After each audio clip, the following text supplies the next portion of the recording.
함께 성숙해가는 부부에 대해서 나누고자 합니다. 때때로 우리의 삶이 늘 똑같은 것 같죠. 반복되고 또 꽃이 피는 시기가 있고 또 꽃이 지고 꽃이 지면 잎사귀가 풀어지고 또 더워지고 일상이 늘 똑같은 것 같지만 사실은 그렇지 않습니다. 왜냐하면 이 세상에 있는 모든 것들은 변하기 때문입니다. 나 자신도 변하고 내 옆에 있는 분들도 외모가 변하기도 하고 변하지 않는 것은 없습니다. 그렇기 때문에 똑같지 않습니다. 5년 전 우리들은 어디에 어떤 모습으로 있었는지 한번 생각해 보시기 바랍니다. 5년 전 나는 어디에 있었고 어떤 몇 살이었는가, 또 뭐 하고 있었는가. 10년 전 되돌아보고 20년 전, 우리 학생들이 20년 전이 없지만 여기 계신 분들은 20년 전에 나는 어떤 상황에 있었는가. 똑같지 않죠. 나도 똑같지 않고 내 가족들도 똑같지 않습니다. 40년 전, 40년 전에는 저도 잠언의 표현대로 어머니 앞에서 유약한 아들이었습니다. 달라졌죠. 이렇게 거슬러 올라가면 우리 자녀들이 결혼한 출가한 자녀들은 함께 슬하에 같이 지내기도 했고 더 과거로 지나가면 어린 자녀들을 키웠던 시절이 있고 이 가정의 모습은 시기마다 다 다릅니다. 교회도 마찬가지죠. 그래서 똑같지 않습니다. 그리고 하나님께서 우리에게 주신 시간도 유한합니다. 물론 천국에서 영원히 함께 지낼 것이지만 이 땅에서의 지냄은 계속적으로 함께 늘 있을 수 있는 것이 아니죠. 자녀들이 커서 부모님을 이렇게 떠나고 또 때때로 사랑하는 가족들이 먼저 주님 품에 가고 또 사랑하는 배우자가 주님 품에 갈 수 있음을 우리는 생각해야 됩니다.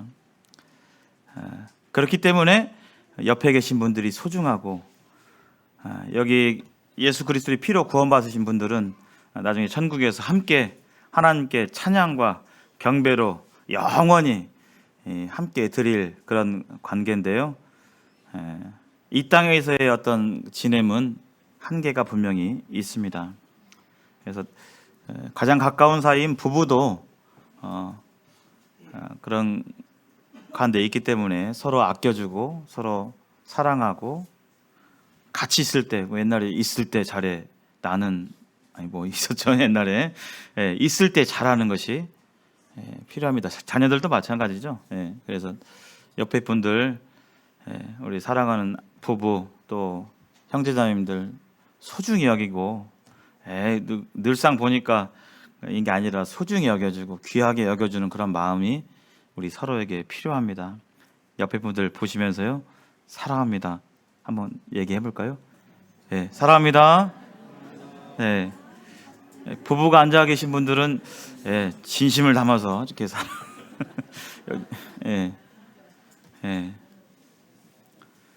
그렇게 사랑합니다 말을 하면 우리 마음 가운데 더 사랑하고자 하는 마음 주님께서 주십니다. 함께 성숙해가는 부부, 오늘 부부 갈등 해결에 대해서 두 번째 시간 가져보는데요. 잠시 복습을 해보면 일반적인 모습입니다. 이러지 않을 수도 있습니다. 그래서 일반적으로 결혼하고 한 1년 8개월 정도, 길게는 2년 동안에는 밀월기가 있다고 그랬습니다. 그래서 굳이 노력하지 않아도 상대방이 예뻐 보이고 귀하게 여겨지고 서로 친절하고 친절해야 해서가 아니라 그러한, 그래서 우리 자매님들께서 차를 타시면 어떻게 하시죠? 차 타면 딱 돌아가가지고 또 사 이렇게 하는 건 아니죠. 돌아가지고 문 열어주고 타기도 하고 또 레스토랑에서 혼자 앉아요? 먼저 다 의자를 여주고 앉으십시오 이렇게 하고 서로 그런 애틋하고 그리워하고 같이 있고 싶고, 뭐가 뭐 있지 않아도 두 사람이 같이 있기만 하면 됐어 하는 그런 마음, 밀월기입니다. 그래서 이 밀월기가 쭉 가르시는 분도 계십니다. 간혹. 간혹 계셔요. 아까 저번 제 기억에 우리 유성경 장님 쭉 가시고 좀 손바닥에 적으면서 좀 잘 네, 해야겠습니다. 또 각 층층마다 그러실 분들이 몇 분 계셔요. 제가 안 보이지만 5층에 우리 양태영 장님이 그러실 거고요. 또 층층 계십니다. 좀 밀월기가 계속 가기도 하고요. 그렇지 않은 경우도 많습니다. 그래서 이 시기가 지나면 콩깍지가 벗겨진다고 하죠. 그래서 벗겨지면 이제 서서히 상대방의 단점이 보이고, 예전에 괜찮았던 부분이 상대방이 변해서가 아니라 이제는 조금 이렇게 단점으로 다가오기도 하고, 왜 저렇지? 왜 그렇게 생각하지? 왜 저렇게 행동하지? 나와 다르다는 것을 서서히 인식하고 여기서부터 갈등이 시작되죠. 그래서 우리는 일반적으로 나와 다르면 갈등을 하기 쉽죠. 그것을 다르다는 것에 대해서 이해하고, 아 저렇구나, 내가 이렇게 도와줘야지, 이해해줘야지 하기가 좀 어렵죠. 그래서 갈등기를 겪는데 이 갈등이 잘 해결되어지기도 하고, 믿는 분이나 믿지 않는 분이나 그렇지 않을 수도 있습니다. 그래서 갈등이 잘 해결이 안 되죠. 상대방이 잘 안 변하니까. 그래서 믿지 않는 많은 분들은 아이고 그냥 결혼하는데 살아야지, 그냥 뭐 내가 이해하고 참고 살아야지, 그냥 어떻게 하겠어, 이런 식으로 체념하고 포기하고 살기도 하고요. 그러나 믿는 분들의 많은 경우는 주님의 사랑으로 이런 갈등을 서로 해결하고 이해하고, 주님을 기억하면서, 주님 사랑을 기억하면서, 죄인들을 용납했던 나같이 형편없는 사람을 그냥 벌이 마땅한데, 그냥 사형이 마땅한데 이런 형편없는 죄인을 끝까지 사랑하신, 죄 있다 더럽다 내치지 않고 우리를 사랑하신 그 예수님의 사랑을 기억함으로, 배우자에게 그런 사랑으로 적용함으로 그런 갈등을 이겨가면서 점차적으로 처음에 느꼈던 그 사랑보다 더 깊어진 사랑으로 결혼 생활을 이어가는 그런 모습들도 있습니다. 그것의 기초는 바로 하나님 말씀이죠.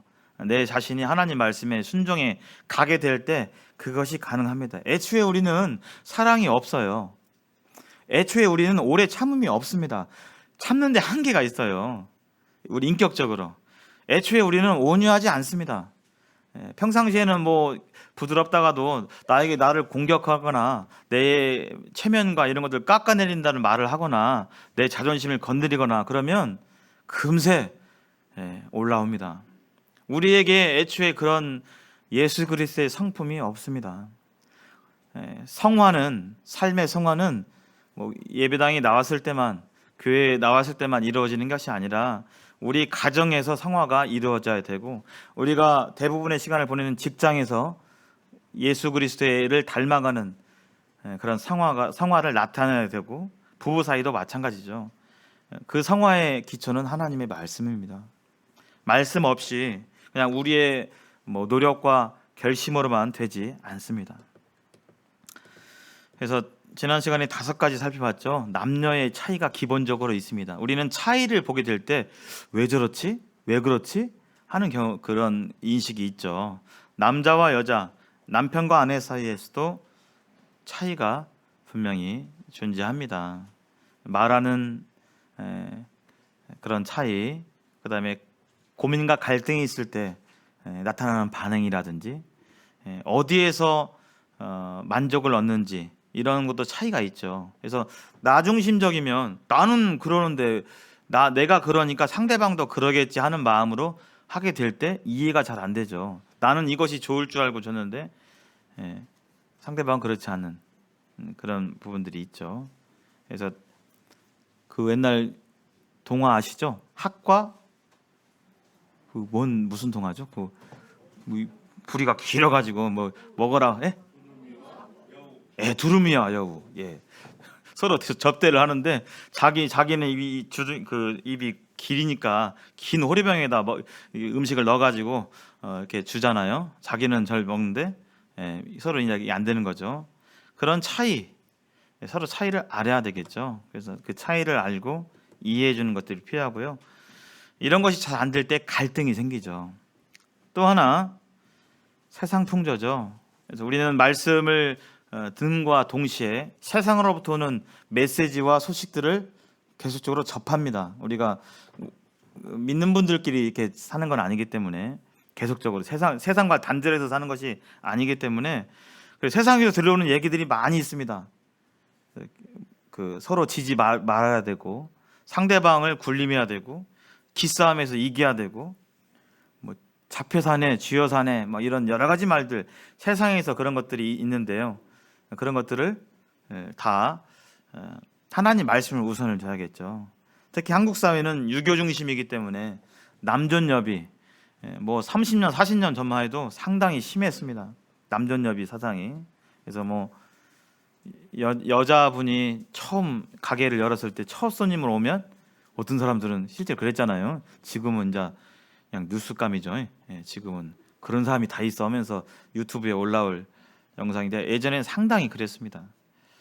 그런 것들이 부부 갈등의 요인이 되겠죠. 하나님은 그렇게 하라고 사람을 창조하고 부부로 안 만들었는데 사람들이 그렇게 만들어 놓은 이러한 잘못된 가르침 속에서 사람들이 영향받기 때문에 남편이 아내를 하대하고 종부리듯 하고 아껴주지 않고 섬겨야 되고 굴림하고 갑질하고 하는 부분들이 종종 많이 있었습니다.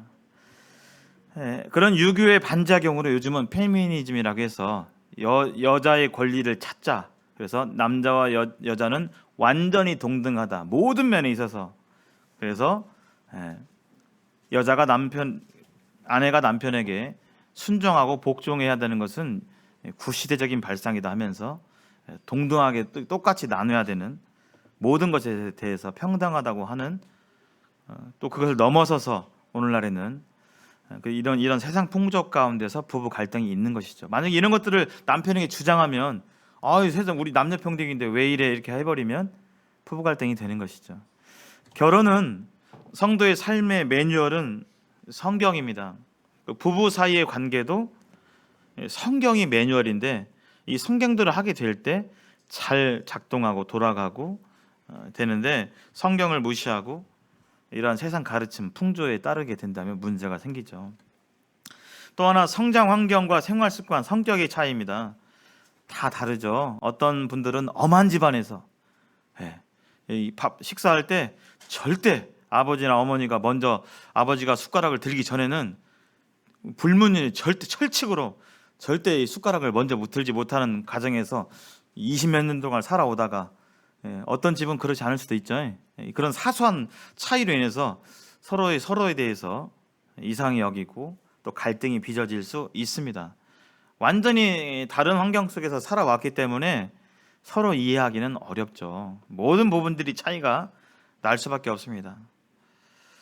그런 분들을 잘 이해할 필요가 있고 또 하나 잘못된 효도. 그래서 부모로부터 떠나서 독립된 가정으로서 부모를 공경하고 효도할 것을 성경을 말하고 있는데 그것이 아니라 결혼하고도 여전히 영적으로 또 정서적으로 경제적으로 부모님을 의지하고 부모님의 결정에 따르고 이렇게 하면서 시댁과 또 이런 그 관계 속에서 어려움이 생기는 것이 또 현실적인 부분이기도 합니다. 마지막으로 다섯 번째로 성생활이죠. 그래서 하나님께서 성을 만드셨고 성은 부끄러운 것이 아니라 하나님께서 아름답게 지으셨고 결혼 안에서 부부 안에서의 성은 하나님이 영광을 받으시는 그런 거룩한 것이죠. 그러나 여기에 대해서 때때로 이 성에 대해서 배우자를 조종한다든지 이것 성을 이용해서 내 어떤 요구대로 성을 이용한다든지 하게 되는 것은 옳지 않죠. 요즘은 안 믿는 분들도 세상 풍조가 결혼하지만 성생활이 없는 10년, 20년 동안 성생활이 없는 그런 가운데 결혼 생활을 하는 그런 분들도 상당수 많이 있습니다. 하나님께서 이 부부에게만 성을 허락하신 것은 그것을 부부 안에서 친밀함을 누리라고 하신 것이죠. 그냥 누리지 말고 묵혀두는 것이 아니라, 그래서 성적으로 친밀함이 부부에게 필요합니다. 그것은 나의 만족이 아니라 배우자의 만족을 위해서 행할 것을 말씀하고 있고, 부부 안에서의 그러한 행함이 하나님께 영광이 됩니다. 하나님이 바라시는 바고 그런 것이죠. 이 부분에 문제가 생기면 역시 갈등 요소가 될 수 있습니다. 첫 번째, 그 다음에 분주함입니다. 삶이 그렇게 여유 있지 않죠. 특별히 결혼 초기에 이제 자녀가 생기고 하게 되면 상당히 분주합니다. 잠잘 시간도 부족하고, 아이가 순한 아이가 아니라 까탈스러운 아이면 새벽에도 몇 번씩 깨고, 그러다 보면 아내는 피곤해 잠을 자는 둥 마는 둥 피곤해 겨워 있고, 남편도 마찬가지죠. 그래서 서로 이 분주한 생활 가운데 신혼기에 가졌던 많은 시간을 함께 누리고 생활하면서 얘기도 나누고 같이 두 사람이 함께 시간을 많이 보내다가 이 자녀가 생기거나 또 일이 바빠지고, 또 남편과 아내가 뭐 20대에 결혼한다 치면 30대, 40대에 갈수록 사회적으로나 또 교회적으로도 사역이나 이런 것들이 많아지죠. 20대에는 하달되는 일들에 대해서 이렇게 했다면 30대, 40대에는 이게 책임을 가지고 또 때때로 사람들을 관리하고 이렇게 하면서 교회 안에서도 마찬가지죠. 교회 안에서도 사역이 많아지고 더 신경 써야 되고, 두 사람만 있을 때하고는 다른 가족들도 챙겨야 되고 굉장히 분주해집니다. 그러면서 두 사람 사이의 관계의 대화가 부족해지는 일이 쉽게 발생할 수 있습니다. 그래서 대화를 나눈다 해도 마음속 깊은 감정을 주고받는 그런 일들이 부족해질 수 있어요. 대화는 하죠. 밥 먹었어? 주로 무슨 대화하십니까, 집에서? 가장 많이 하는 게 밥이 중요하죠. 밥 먹었어요? 밥 먹었어요?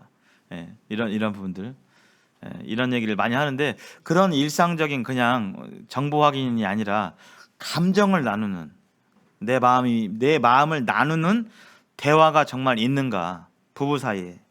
결혼 1년 차든 5년 차든 10년 차든 20년, 30년, 40년 차든 간에 그런 감정을 나누는, 내 마음을 나누는 그런 대화가 부부 사이에 반드시 필요합니다. 그런 것이 없다면 부부 간의 관계가 성숙해지기가 어렵죠. 그래서 이것은 쉽지 않은 부분이에요. 하나님께서 맺어준 이 아름다운 가정이 하나님께 영광이 되기 위해서는 부부 간의 노력이 필요합니다. 아가서에 나오죠. 포도원을 허는 작은 여우가 이렇게 나오는데요. 마귀는 우리의 가정을 깨기 위해서 여러 가지 일들을 합니다. 거기에 대한 분별력을 가지고 우리는 배우자와 함께 배우자의 관계를 위해서 시간을 써야 됩니다. 노력을 해야 되고요. 때때로 비용을 들여야 되고 또 헌신이 필요한 것이 바로 결혼 생활입니다. 그것을 우리는 결혼식장에서 서약을 했어요. 그렇죠? 상대방이 부족하지만, 또 나도 부족하고 상대방이 부족하지만 일평생 죽음이 우리를 갈라놓을 때까지 나는 이 배우자, 남편과 아내를 위해서 헌신하겠습니다. 도와주겠습니다. 허물을 가려주겠습니다. 그렇게 하나님 앞에서 또 성도님들 앞에서 믿지 않는 가족 앞에서 서약을 했죠. 그래서 그것이 지속적으로 필요합니다. 서약만 하는 게 아니라 우리가 결혼 생활 속에서 지속적으로 그것이 필요합니다. 하나님 앞에서 했기 때문에. 그래서 나의 가정보다, 특히 배우자보다 더 커다란 가치를 지니고 있는 것이 무엇일까요? 그것이 직장 일일까요? 뭐 다른 어떤 동호회 일일까요? 취미 생활일까요? 그렇지 않습니다. 나는 무엇 때문에 그렇게 열심히 일하는가? 아침 일찍 나가서 밤 늦게까지 들어오는데 과연 나는 누구를 위해서, 무엇을 위해서 그렇게 하는가? 여기에 대한 분명한 목적의식이 있고, 목적이 분명히 선다면 우리는 그 목적을 이루기 위해서 순서를 정할 수 있어요. 이게 더 중요한데 중요한 일을 위해서 우리는 따로 떼어놓잖아요. 이게 이제 신앙의 원리잖아요. 우리가 물질을 버는데 우리에게 있어서 가장 중요한 분이 누군가? 하나님이구나. 하나님이시다. 그러면 우리가 물질을 버는 것에 대해서 하나님을 우선 둔다면 물질도 하나님께 우선을 두겠죠. 그래서 돈을 벌었는데 뭐 200만 원 벌었는데 생활해보고 하나님께 남는 거, 뭐 얼마가 남든 5만 원이 남든 10만 원이 남든 하나님께 그거 드리는 것이 원리가 아니라 가장 중요한 분, 하나님이 나에게 가장 귀하고 가장 은혜롭고 가장 소중한 분이라면 그분을 위해서 먼저 떼어놓잖아요. 우선순위적으로 그냥 뒷전이고 그냥 해보고 이게 아니라 하나님을 우선순위 두고 먼저 떼어놓고 그 나머지 것으로 생활하는 것이 또 재정의 원리이기도 하고 시간상의 원리이기도 하고 우리 신앙의 원리이기도 합니다. 그래서 하나님께서는 이 가정을 통해서 부부 관계에 힘쓸 것을 하나님께서 바라시는데 그 어떤 것보다도 우리는 시간을 쓰고 노력을 해야 되고 헌신을 해야 되겠죠. 만약에 그것보다 더 쓰게 한다면 우리는 우선순위를 조정을 해야 됩니다. 직장 일이 너무 바쁘다고요. 물론 바쁘죠. 예전보다 더 많은 것들을 세상은 요구합니다. 더 바쁘고 더 일들이 많아졌고요. 법은 계속 생겨나고 많아지고 있습니다. 직장에서 충실히 하는 것도 중요하지만 직장 일에 매인 나머지 가정에서는 전혀 직장의 에너지를 다 쏟고 집을 돌볼 여력, 마음의 여유, 체력적인 여유, 영적인 여유 없이 가정에서는 그냥 패배하고 있지 않았는지 우리는 돌아봐야 되겠습니다. 그래서 가정에서 두 사람이 함께 말씀을 함께 보고 기도하고 찬양하는 것은 부부 사랑의 정말 견고한 기초가 될 수 있습니다. 왜냐하면 서로에 대한 사랑이 우리 안에 있지 않기 때문에 그래요. 주님께로부터 공급받아야 배우자를 사랑할 수가 있어요. 우리 안에서는 아무것도 없습니다. 그래서 가정 안에서 일주일에 우리가 지금 가정 예배를 일주일에 한 번씩 드리기로 했는데요. 한 번이라도 가족이 두 사람이 함께 말씀을 읽고 주님 말씀을 읽고 주님께 함께 기도하고 주님을 한 목소리로 찬양하게 될 때 우리는 두 사람의 관계에 서로를 용납할 수 있는, 서로를 헌신할 수 있는 영적인 원천이 되는 것이죠. 그래서 하나님의 이렇게 분주함으로 인한 갈등 조정해야 됩니다. 하나님의 뜻에 따라서 우선순위를 재조정해야 돼요. 그렇지 않으면 어려울 수 있습니다. 우리가 일상의 분주함, 세상 속에서 분주함으로 우리의 모든 에너지를 거기에 뺏기고 정작 영적이고 보다 더 중요한 부분에 힘을 쓸 수 없다면 그것은 정말 하나님께서 말씀에서 이렇게 표현하고 있죠.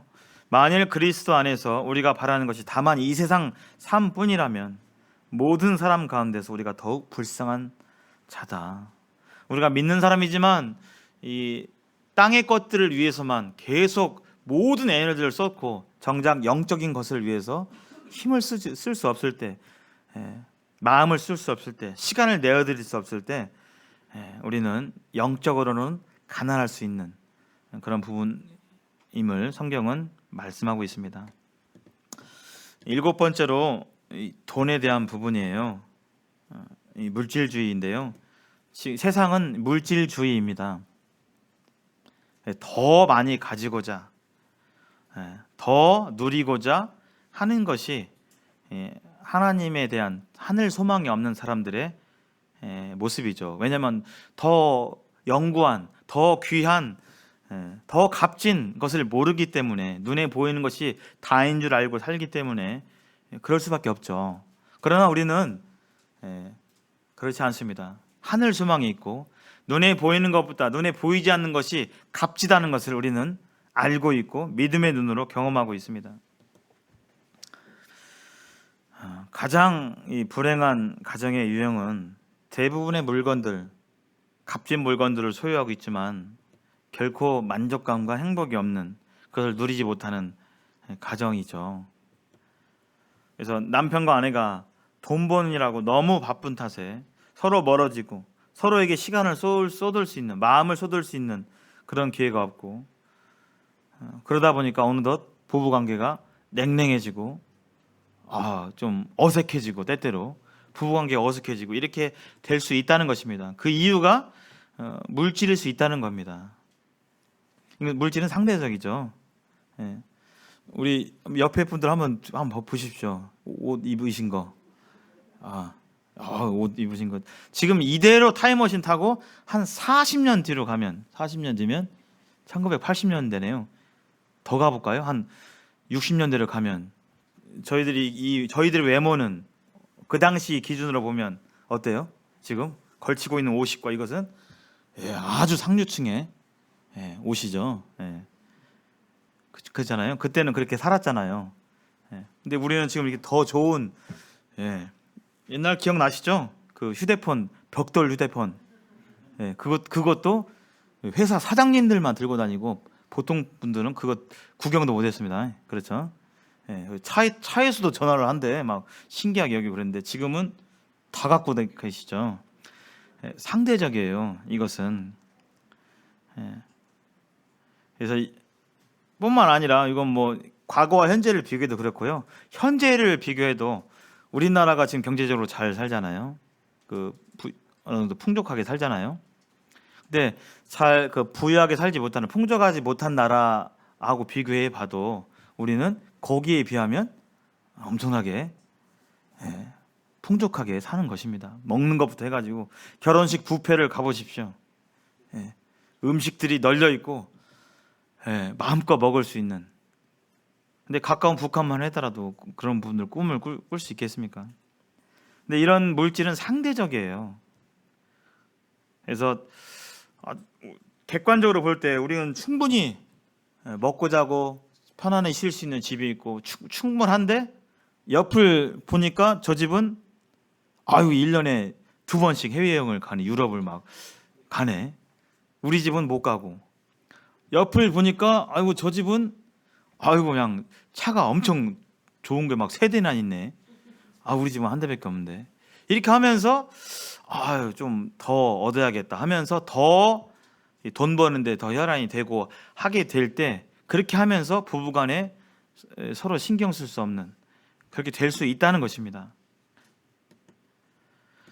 그래서 좋은 집, 비싼 차, 혹은 두세 대의 자동차, 해외여행 명품, 이런 것에 우리가 마음을 쓴다면, 거기에만 마음을 쓴다면 결혼 생활은 공허한 빈 껍데기만 남을 수 있음을 우리는 경계를 해야 되겠습니다. 물질이 필요하지 않다는 게 아니라 거기에 우리의 마음을 두게 될 때 우리는 부부 사이의 관계는 어려워질 수 있습니다. 8번째로 쾌락인데요. 쾌락은 어떤 사람이 얘기하기에 주님의 기쁨에 대한 마귀의 대체물이다 라고 얘기하고 있어요. 쾌락을 추구하게 되면 필연적으로 영적으로 유익을 주지 못할 장소로 끌려가고, 영적인 것들과 전혀 관심이 없는 사람들과 사귀게 되면서 우리는 많은 것들을 잃게 되죠. 그것이 뭐 취미 활동이 됐건, 취미가 나쁘다는 게 아니라 거기에 몰입하고 하느니라고 정작 가정과 자녀들에 대해서는 신경 쓸 수 없는, 그렇게 삶을 살아가는 사람들도 세상에는 있습니다. 많이 있더라고요.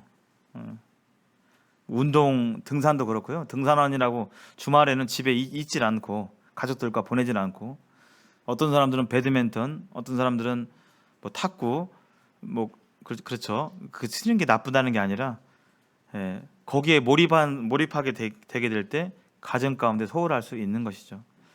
제가 탁구를 좋아해가지고 탁구를 한참 쳤어요. 우리 탁구 좋아하시는 형제님들 계시는데요. 거기도 탁구도 급수가 있어요.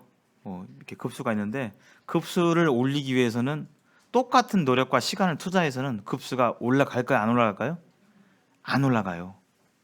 절대 안 올라갑니다. 제가 한 급수 올랐어요. 그럼 이제 그 다음 각 급수를, 제가 만약에 4급인데 3급을 올리기 위해서는요, 집에 좀 더 일찍 가야 할까요? 아니면 제가 탁구장에 더 살아야 할까요? 탁구장에 살아야 됩니다. 제가 이 생활해봐서 알아요. 제가 아시는 어떤 분들은 퇴근하고요, 집에 안 가요. 5시에 끝나는데 곧바로 탁구장으로 갑니다.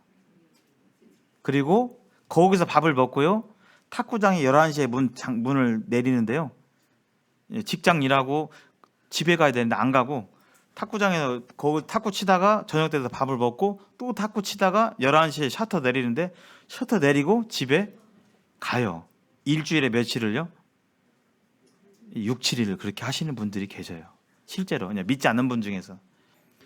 그렇게 하게 될 때 가정이 돌봐질까요? 예. 근데 그렇게 안 하면 급수가 안 올라요. 예. 그렇게 될 때 가정의 이 부부간의 관계 이런 것들은 다 뒷전으로 밀리게 되는 것이죠. 적절하게 하게 될 때, 우리 형제님들 많이 이렇게 하시는데요, 적절하게 건강을 위해서 적절하게 하게 될 때 육신의 건강도 챙겨지면서 또 교제도 되면서 좋겠죠. 근데 거기에 과몰입하게 하는 그런 요소들이 많이 있습니다. 뭐 세상 취미들, 그런 것들이 부부 관계보다 우선할 수는 없습니다. 그래서 세상적인 쾌락이 증가하면 할수록 그리스도를 위해 사는 참된 즐거움이 이제 감소되죠. 그래서 우리가 말세의 징조에 대해서 저번에 살펴봤잖아요. 말세를 되면 사람들이 자기를 사랑하고 돈을 사랑하고 쾌락 사랑하기를 하나님보다 더하고. 그래서 디모데 전서에서는 향락을 좋아하는 자는 살았으나 죽었다, 이렇게 얘기하고 있습니다. 그래서 스스로, 하나님 말씀에 스스로 속이지 말라. 하나님은 업신여김을 받지 아니하시나니 사람이 무엇으로 심든지 그대로 거두리라.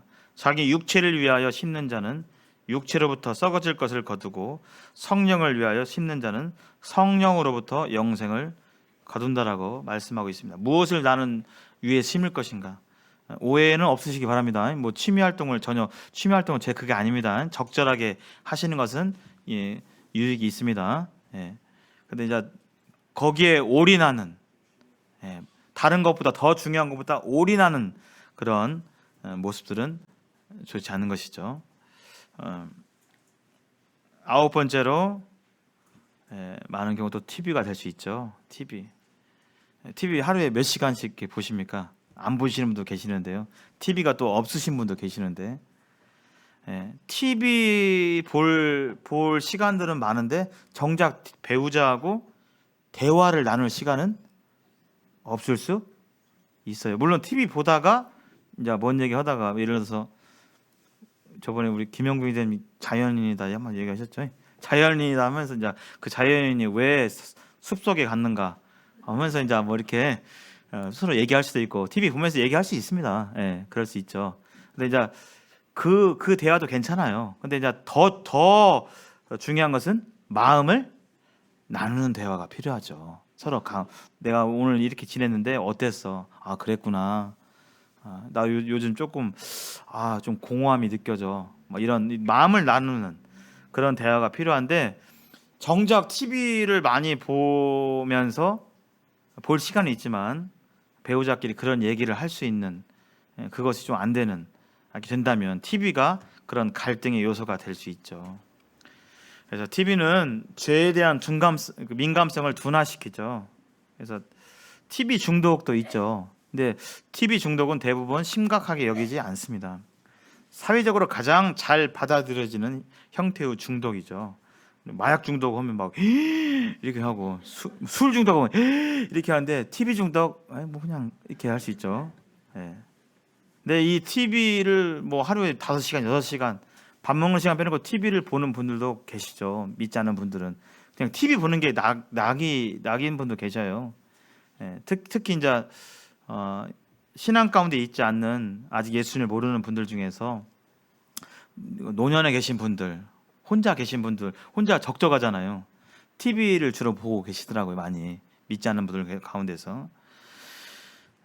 그래서 대중매체에 등장하는 수많은 이 TV에는 불륜들이 나오죠.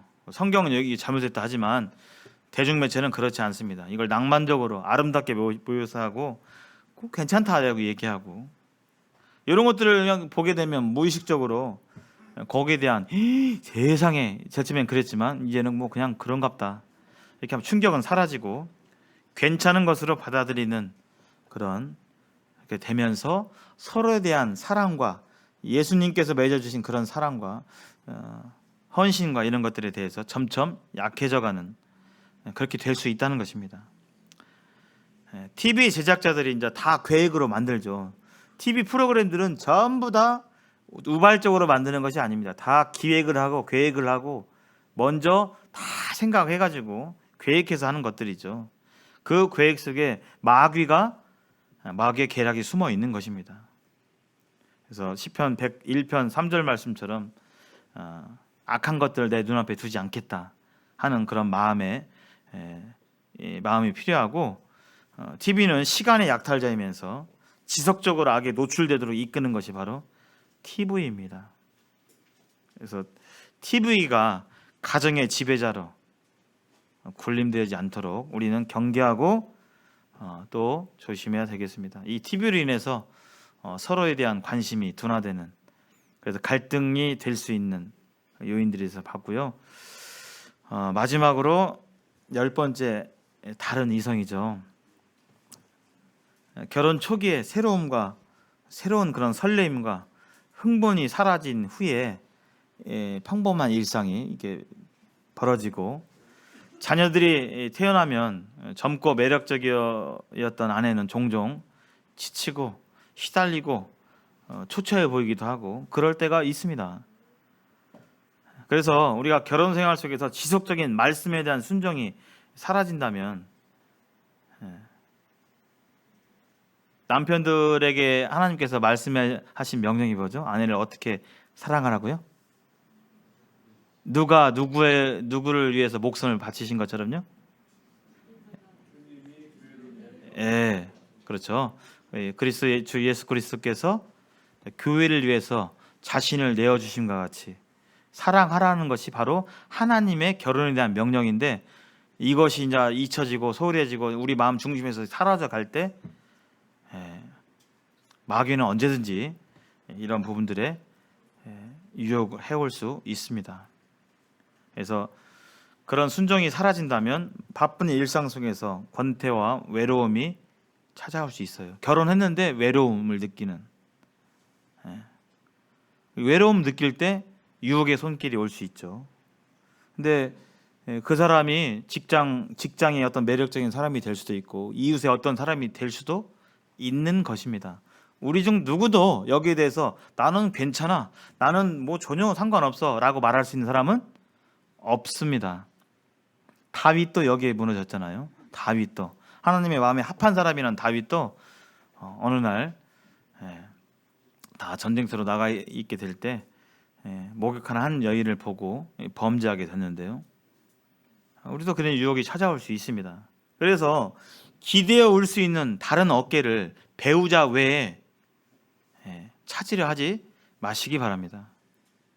나의 모든 사랑과 기도와 이런 모든 것들은 배우자를 통해서 교제되어지고 또 기대어야 되고 또 위로받아야 되겠습니다. 그것이 결혼생활 가운데서 이루어져야 되겠습니다.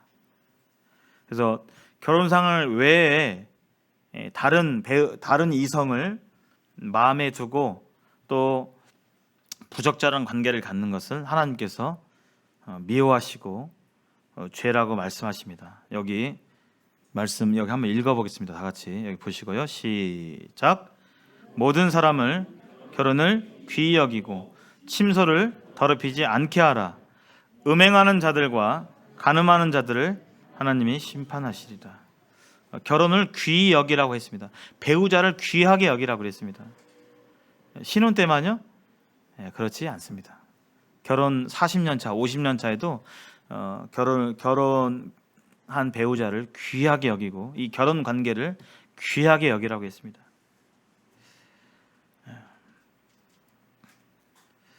그래서 결혼 외에 배우자 외에 어떤 이성과 너무 친밀해지는 것은 그것은 위험한 것입니다. 위험한 것이에요. 이런 분들 경계해야 되겠습니다. 그래서 이 부부관계 해결의 이 근본적인 키는 뭐냐면 바로 이 결혼한 부부가 가정 안에서 주 예수 그리스도께서 가정과 자신의 마음에서 최고의 위치, 주인의 자리 이를 내어 드리는 것입니다. 결혼 생활에서. 그렇지 않으면 어려워질 수 있는 것이 우리의 관계입니다. 신앙이 서지 않으면 두 부부는 서로를 즐거워하고 사랑할 수 있는 그 힘, 동력을 잃게 돼요. 신앙이 서지 않으면. 그래서 제가 결혼할 때 제 마음에 잘 박힌 못과 같이 제 마음에 새겨진 게 있어요. 여러 조언들을 저도 이제 결혼할 때 들었고 했지만 제가 이제 자주 얘기하는 건데요. 삼각형의 원리라고 해가지고 남편과 아내가 위에 계신 한 주인 하나님을 바라보고 하나님께 가까이 나가면 나갈수록 주님께 가까이 나가면 나갈수록 두 사람의 관계는 어떻게 되죠? 가까워집니다. 주님과 관계가 멀어지면 멀어질수록 두 사람도 멀어지게 되는. 부부간에 갈등이 있다. 냉랭하고 어색하고 삭막하고 뭔가 친밀한 교제 지금 관계가 아니다. 좀 잃어버렸다. 그 첫 번째 원리는 주님과의 관계를 회복하시는 것입니다. 주님 말씀 앞에 나와야 되고 주님 앞에 무릎 꿇어야 돼요. 그것이 아닌 다른 어떤 비결도 사실은 존재하지 않습니다. 잠깐의 팁은 될 수 있겠죠. 어떤 이렇게 해라 저렇게 해라. 근데 그것이 근본은 아닙니다. 신앙이 서지 않으면 두 사람이 서로 사랑할 수 있는, 예수님의 사랑으로 사랑할 수 있는 그 동력이 없는 거예요. 그래서 남편과 아내가 하나님과 바른 관계에 있어야 두 사람이 제대로 설 수 있고, 하나님과의 관계가 든든하지 않으면 결혼 생활을 개선할 도리가 없습니다. 그래서 성화가 결혼 생활에서도 필요한 것입니다. 근데 그 성령 충만은 어디서 오느냐? 주님께 나아가는 시간, 주님께 헌신되는 그런 시간, 노력에 일반적으로 비례하게 되겠죠. 근데 거기에 쓸 시간이 전혀 없다. 그러면 어렵죠. 마음의 결심만으로, 마음의 바램만으로 부부 관계가 좋아지거나 개선되기는 어렵습니다. 그래서 건강한 결혼 생활을 원한다면 배우자를 바라보기 전에 주님을 바라봐야 됩니다. 왜냐하면 우리의 결혼 생활뿐만 아니라 결혼 생활의 행복, 두 사람 사이의 사랑과 행복은 하나님께 있고 결코 결혼 그 자체에 있지 않습니다. 성경은 여기에 분명히 얘기하고 있죠. 우리의 만족, 우리 삶의 만족과 결혼 생활을 포함한 신앙 생활도 마찬가지고 교회 생활도 마찬가지고 우리의 만족은 우리가 무슨 일을 해서 막 인정받아서 사람들이 인정해줘서 아우 잘하네 여기서 오는 게 아니라 누구한테 오냐면 하나님으로부터 오게 됩니다. 여기 이 말씀 같이 한번 읽어볼까요? 자, 시작. 우리가 무슨 일일지 우리에게서 난 것 같이 스스로 만족할 것이 아니니 우리의 만족은 오직 하나님으로부터 나느니라. 우리가 하나님으로부터 공급받고 하나님과의 관계 가운데서 충만하게 있게 될 때, 그런 시각에서 배우자를 바라보게 될 때 사랑스러워 보이고 불쌍히 여겨지고 긍휼히 여겨지고 상대방의 허물과 이런 것들이 완화되어 보여지고 이렇게 되는 것이죠. 우리의 시각, 우리 마음이 굉장히 중요한 원리입니다. 마지막인데요. 그래서 이게 이제 첫 번째 되는 원리입니다. 가장 중요한 원리죠. 그 외에 이제 두 번째로 이런 아까 처음에 얘기했던 갈등 요소, 남녀 간의 성차를 이해하고 인정하고 배우자의 아픔과 상한 감정을 받아주는데 인식하지 말고, 그 다음에 때때로 분노가 일기도 하죠. 대화하거나 어떤 상황 보면 빨리 처리하시기 바랍니다. 배우자로 인해서 분이 일어날 때는 빨리 처리하시는 게 좋겠습니다. 나한테 상의도 안 하고 막 뭘 막 덥석 사버렸네. 그냥 말 한마디도 없이 막. 그럴 때 화가 나죠. 지금 그냥 나는 그냥 자녀들 막 학원비 보내고 막 해야 되는데 화가 나죠. 근데 그런 것을 빨리 처리하는 게 좋습니다. 에베소서 말씀에 이 4장 26절 이런 말씀이 있죠. 분을 내어도 뭘 짓지 말고요? 죄를 짓지 말고. 해가 질 때까지 뭘 품지 말라고요? 분을 품지 말라고. 그러니까 지금 막 화가 팍 일어나는데 이걸 계속 갖고 두고 보자. 내가 다음에 막 어떻게 해야지 복수 이렇게 하시면 안 되고 되도록 빨리 그 분을 이렇게 털어버리셔야 돼요. 그리고 분이 일어날 때 죄를 짓기가 쉬워요. 분이 일어나면 우리 입술이 공격하고 싶고 하지 않아야 할 말을 하게 되고 하면서 상대방에게 상처를 주고 이렇게 하게 되죠. 그래서 입술로 범죄하고 분노 가운데 이 말은 상처를 입히죠. 그래서 아까 교제를 나눈 것 같이 마음을 나누는 대화를 꾸준히 하기 위해서 노력을 해야 되겠습니다. 대화하는 부분은 따로 한 시간을 떼서 이렇게 교제를 나누면 좋겠습니다. 그다음 배우자와 좋은 관계를 유지하는 것이 인생의 진정한 가치다. 승진이나 이런 것보다도 어떤 물질보다도 그렇게 여기고 생활을 해야 되겠고요.